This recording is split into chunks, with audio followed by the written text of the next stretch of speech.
இப்படியும் நடக்கும் என்று எவருக்கிங்கே தெரியும்? அந்த இறைவன் போடும் விடுகதைக்கு எவருக்கு விடை புரியும்?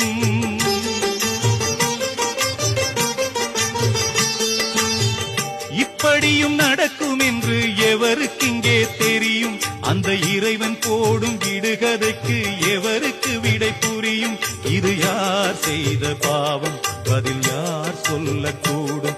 இது யார் செய்த பாவம்? பதில் யார் சொல்லக்கூடும்?